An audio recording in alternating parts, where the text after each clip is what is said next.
Our final operation for today is division of rational expressions.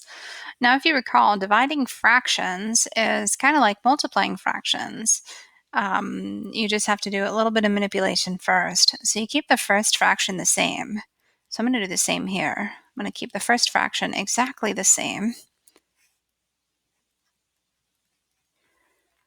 Then you change the problem to multiplication, and you take the reciprocal of the second fraction.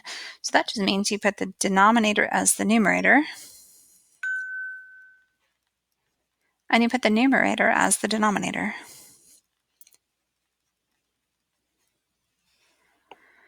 Now, once we've completed that step, this problem is no different from the multiplication problems that we were doing before.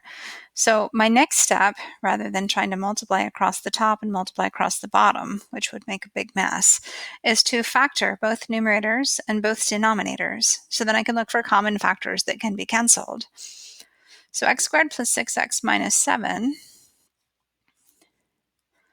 I would need things that multiply to make a negative 7 and add to make a positive 6. So that would be a plus 7 and a minus 1. In the first denominator, I need things that'll multiply to make a positive 12 and add to make a negative 13. So that would be minus 12, minus 1. The second numerator, I need things that'll multiply to make a negative 24 and add to make a negative 10.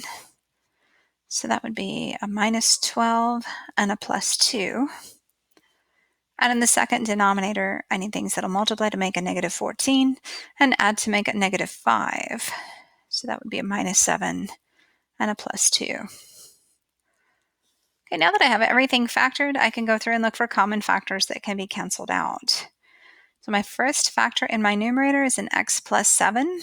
If I look through all of the factors in my denominator, I see that there is no x plus 7, so that one has to stay.